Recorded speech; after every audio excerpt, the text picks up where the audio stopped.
My name is Emily Carter, and that night was supposed to be just another family dinner. Nothing special, no celebration, no arguments planned, just four people sitting around the same table we had shared for years, passing dishes back and forth, pretending everything was fine.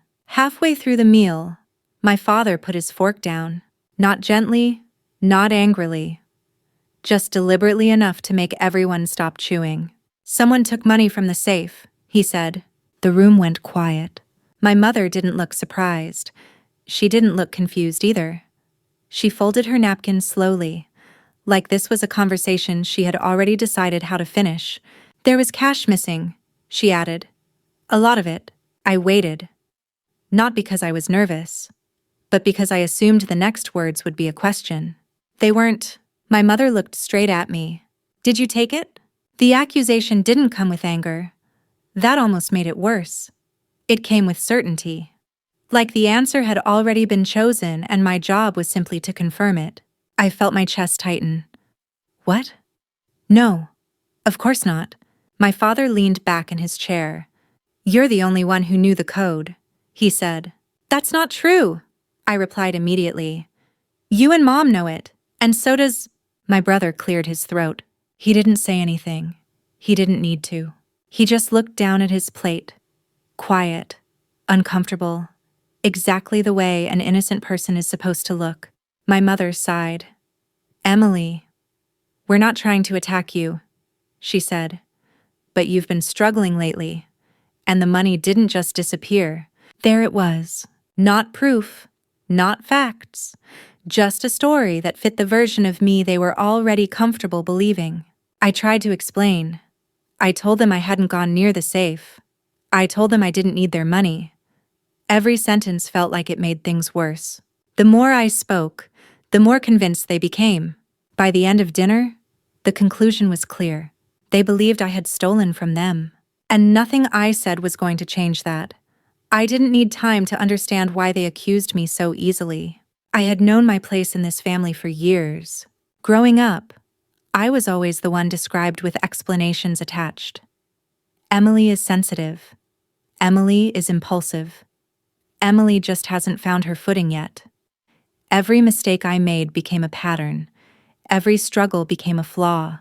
My brother, on the other hand, was simple to understand. He was reliable. He was calm. He was good with money. That's what my parents said, over and over again. When he forgot to pay a bill, it was because he was busy. When I struggled financially years ago, it became part of my identity, something they never forgot. Even after I had paid every debt and rebuilt my life quietly. So when money went missing, they didn't look for evidence. They looked for familiarity. And I fit the story too well at the dinner table. I watched their faces as I tried to explain myself. My words didn't soften anything. They hardened it. Every sentence sounded defensive to them, even when it was just the truth.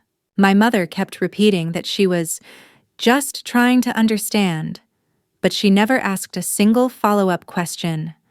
She didn't ask when I would have taken the money. She didn't ask how. She didn't ask why I would risk destroying what little trust I had left with them. She already knew the answer she wanted. My father stayed quiet, but his silence wasn't neutral. It was agreement without confrontation. He believed my mother's instincts more than my words. And my brother stayed exactly where he was, silent, looking uncomfortable, never once stepping in to say, "She wouldn't do that." That hurt more than the accusation itself. If he had defended me, even weakly, it would have forced doubt into the room. Instead, his silence confirmed everything they already believed. By the time the plates were cleared, the mood had shifted completely. The dinner wasn't about family anymore. It was about damage control, about disappointment, about how they didn't expect this from me. I wanted to scream that they expected it too easily. Instead, I excused myself and went to the bathroom. Locking the door behind me, I stared at my reflection for a long moment, trying to steady my breathing. I wasn't crying. I wasn't shaking. I was tired. Tired of proving innocence instead of being trusted. Tired of realizing that in this family, truth was always secondary to comfort. That was when something small but important crossed my mind. The cameras. A few weeks earlier, my parents had installed a basic security system after a neighbor's break-in. Nothing fancy. Just a few cameras covering the entrances and the hallway that led to the office where the safe was kept. I remembered my mother mentioning it casually, complaining about how hard the app was to use. At the time, it hadn't mattered. Now, it did. I didn't say anything when I returned to the table. I didn't mention the cameras. I didn't argue anymore. I let the accusation sit there, heavy and unresolved. That confused them. My mother frowned. "So you're not going to say anything else?" "I already did," I replied calmly. "You just didn't hear it." They took that as attitude, as guilt. The rest of the evening passed in silence. No one apologized. No one softened their stance. When I finally grabbed my coat to leave, my father reminded me to think about what this means for trust. I nodded and walked out. On the drive home, the anger finally arrived. But it wasn't loud. It was focused. If they were willing to believe I stole from them without proof, then proof was the only thing that could matter. I didn't know what the cameras would show. I wasn't even sure they worked properly. But for the first time that night, I felt something close to control. Because if the truth existed anywhere, it wasn't at that dinner table. It was waiting quietly to be seen. And I was done begging to be believed. I didn't go to bed when I got home. I sat on the edge of my couch with my coat still on, replaying the dinner in my head. Not the accusation itself, but the way it had settled so easily around me. Like everyone had been waiting for a reason to finally say it out loud. What hurt most wasn't that my parents suspected me. It was that they hadn't hesitated. They hadn't asked for time. They hadn't looked for another explanation. The moment money went missing, they had reached for the most convenient version of the truth. Me. I picked up my phone and opened the message thread with my mother, scrolling back. I found the text from 2 weeks earlier, the one I had almost forgotten about. "We finally installed the cameras." She had written, "Your father insisted. I can barely figure out the app."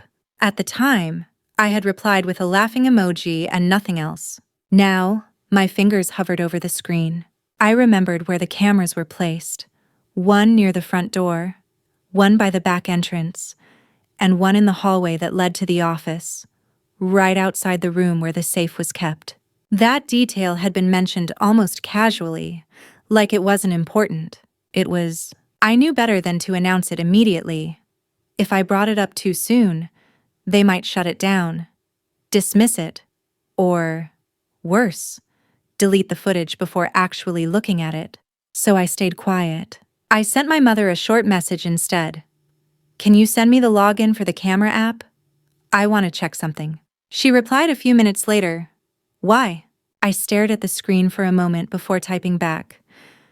"Because I didn't take the money. And I'm done being accused without proof."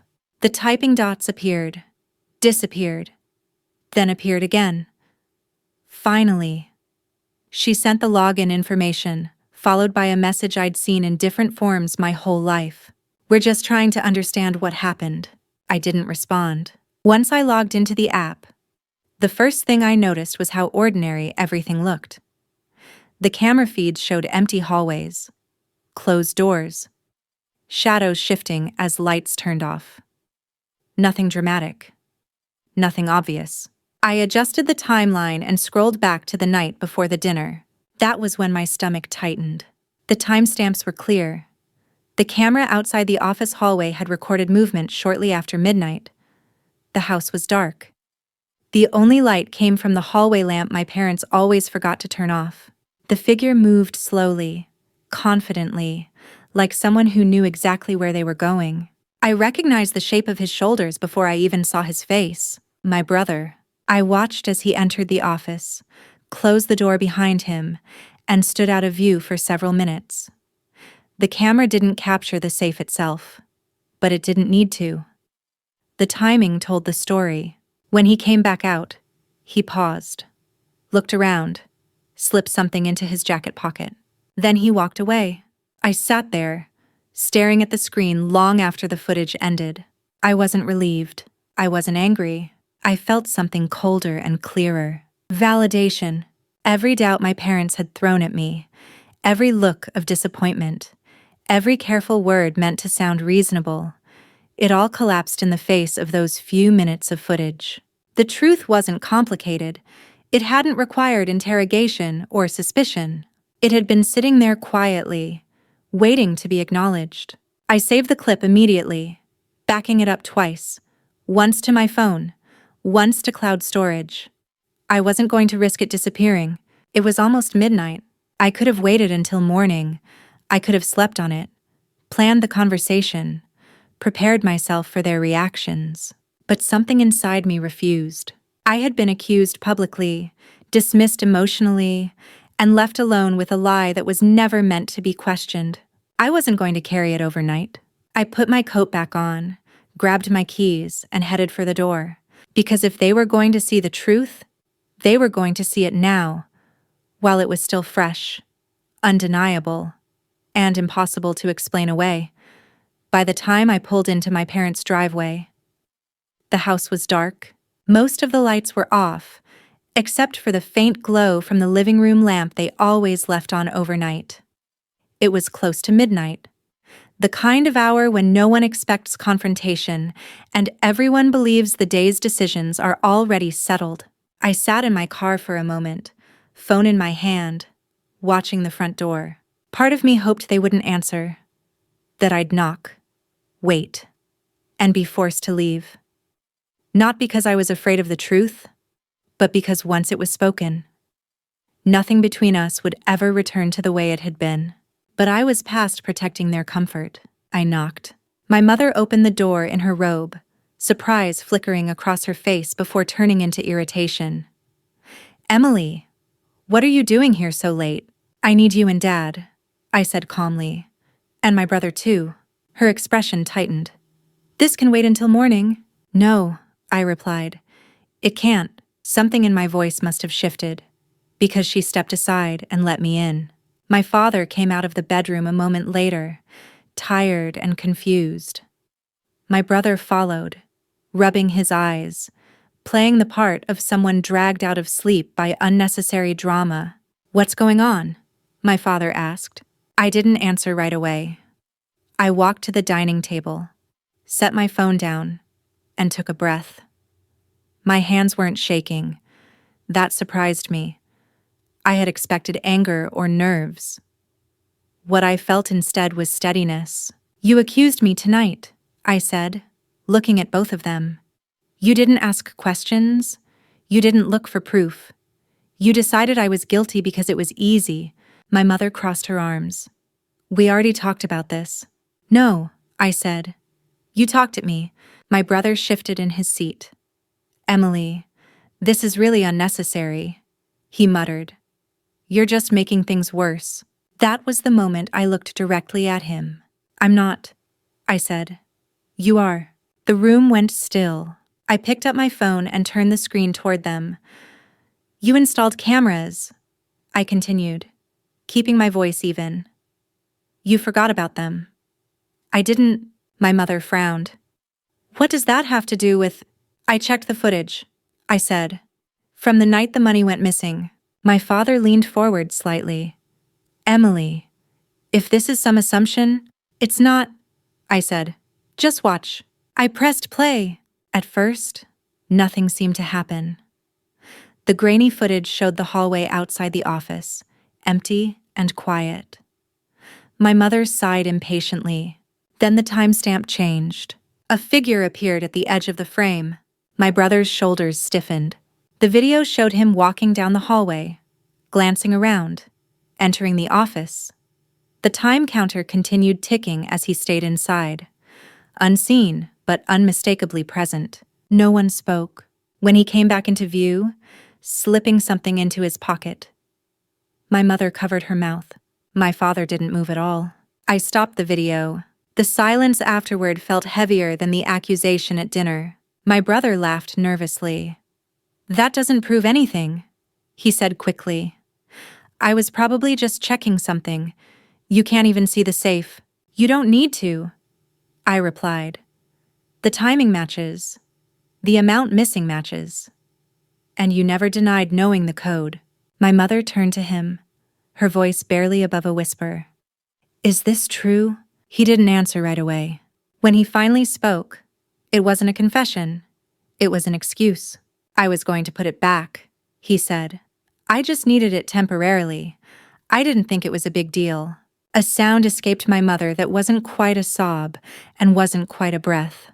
My father stood up slowly, as if his legs needed time to accept what his eyes had already seen. I watched them absorb the truth.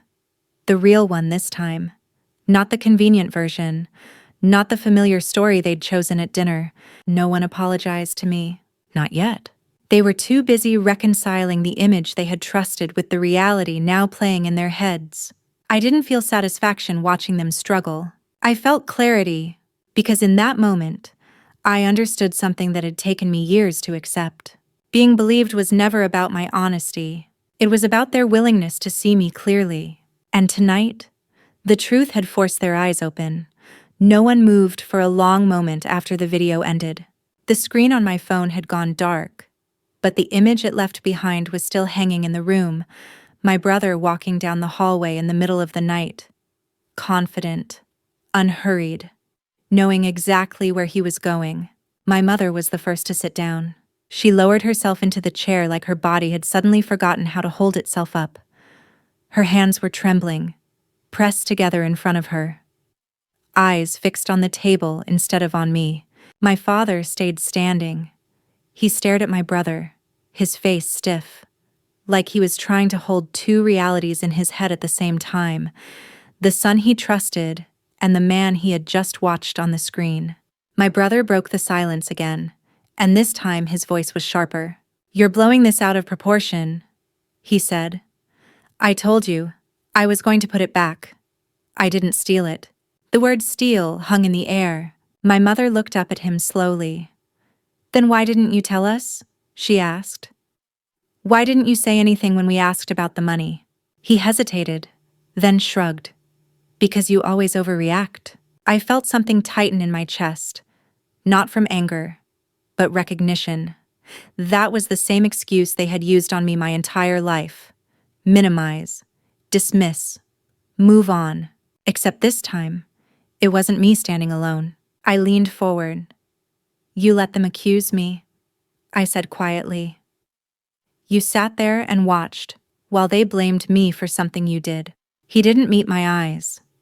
"I didn't think it would go that far." "That's not true," I replied. "You knew exactly how far it would go. You just knew it wouldn't land on you." My father finally spoke. His voice was low, controlled, and far more dangerous than shouting. "Is the money still here?" he asked. My brother hesitated again.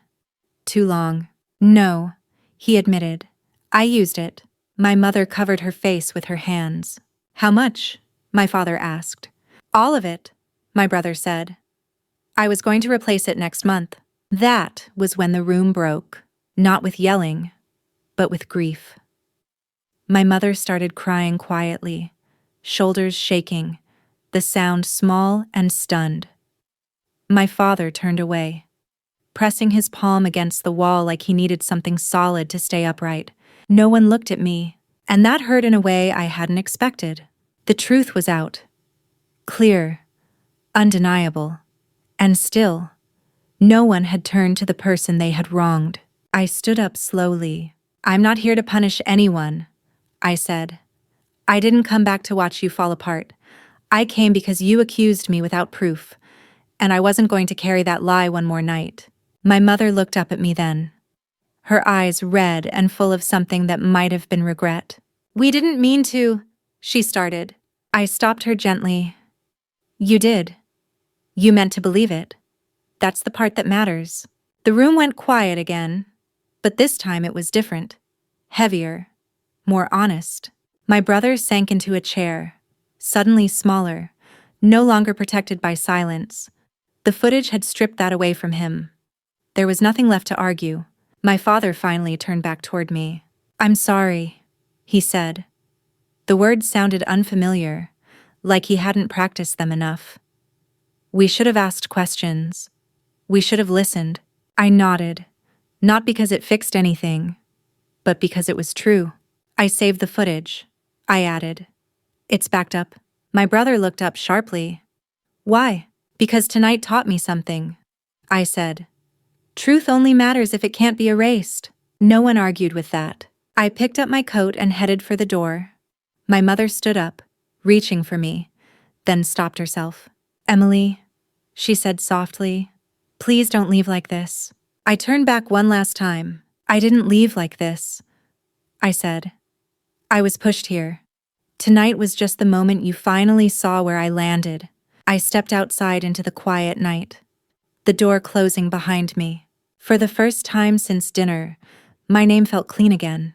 And behind me, the lie they had chosen so easily was finally gone, replaced by a truth they couldn't unsee.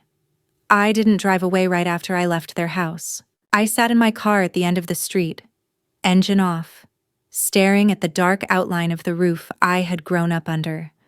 For years, I had imagined what it would feel like to finally be proven right in front of them. I had thought it would feel like victory. It didn't. What I felt was a quiet exhaustion, the kind that comes when something you've carried for too long is finally set down, and you realize how heavy it was. Inside that house, everything had shifted. My parents didn't follow me outside. They didn't call after me. For once, they had nothing left to say that could soften what had happened. The truth had landed too hard. I knew what was happening inside without seeing it. My mother would be pacing, replaying the dinner over and over, realizing how quickly she had looked at me and decided. My father would be sitting somewhere alone, angry not just at my brother, but at himself for letting habit replace judgment. And my brother, he would finally be standing where I had stood so many times before, exposed, unprotected, forced to explain himself without someone else absorbing the blame. Around 1 a.m, my phone rang. It was my father. I let it ring twice before answering. "Emily," he said, his voice strained. "We're dealing with things here." "I figured," I replied. There was a pause. "Your brother admitted he's been taking money for months," he continued. "Not just this time. Smaller amounts. We never noticed." I closed my eyes. "So this wasn't a mistake," I said quietly. "It was a pattern." "Yes," he admitted, "and we missed it." That sentence carried more weight than any apology. It wasn't just about the money. It was about years of choosing comfort over clarity. My father cleared his throat. "We're going to handle it. There will be consequences." I didn't ask what that meant. I had learned long ago that consequences in our family were unevenly applied. "What about my name?" I asked. "Are you going to fix what you said tonight?" Another pause, longer this time. "Yes," he said. "Tomorrow. We'll tell the rest of the family the truth." I believed him, but belief didn't undo damage. After we hung up, my mother sent a message. It was long, emotional, filled with regret and explanations. I didn't read it right away. I wasn't ready to absorb her guilt on top of everything else. What mattered was this. The accusation had finally left their mouths and landed where it belonged. The next day, the fallout began quietly. Relatives started reaching out, not to accuse, but to clarify.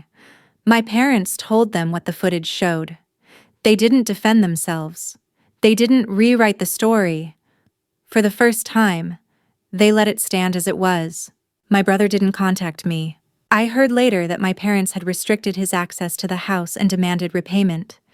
He was angry, embarrassed, defensive, all the emotions I had been told to manage gracefully for years. This time, no one asked me to smooth things over. What surprised me most was how calm I felt as everything unfolded. I wasn't interested in punishment. I wasn't interested in watching him fall. I was interested in distance. Distance from the role I had been assigned.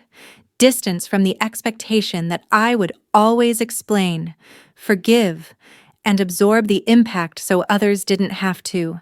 That night had drawn a line I couldn't erase even if I wanted to. When my mother finally called again, her voice was softer than I'd ever heard it. "We were wrong," she said. "Not mistaken, not confused. Wrong. And I don't know how to fix what we did to you." I told her the truth. "You can't fix it, but you can stop repeating it," she cried quietly on the other end of the line. I let her, because accountability, I had learned, doesn't always come with resolution. Sometimes it just arrives late and stays uncomfortable. And that discomfort was no longer mine to manage. In the days that followed, life didn't return to normal. It became quieter. My parents kept their promise. They told the rest of the family what had really happened. They didn't soften the details or frame it as a misunderstanding. They said my brother had taken the money, that there was footage, and that I had been accused without proof. Some relatives reached out with apologies. Others stayed silent, unsure of how to approach me now that the story they'd been comfortable with was gone. I didn't chase any of them. For the first time, I let the space exist without rushing to fill it. My brother avoided me completely. I heard through my parents that he was angry, not at himself, but at the situation. He felt exposed, unfairly judged. The irony wasn't lost on me.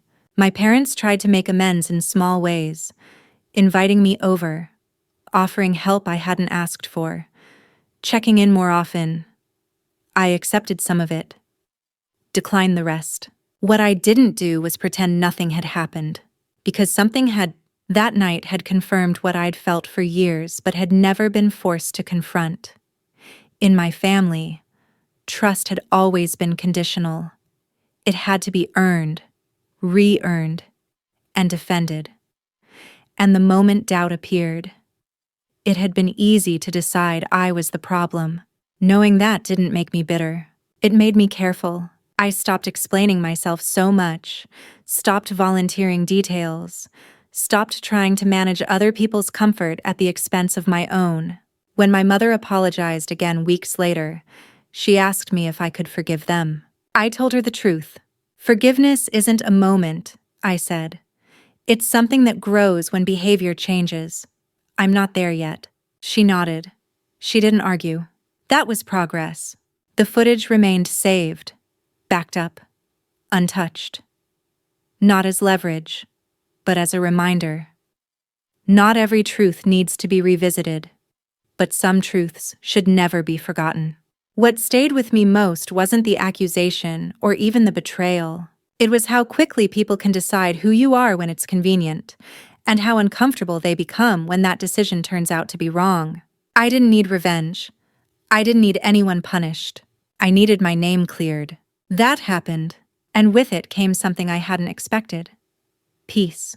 Not the loud kind that comes from being proven right in an argument, but the quiet kind that comes from no longer needing to fight for belief. The night my parents accused me of stealing, they thought they were uncovering a problem.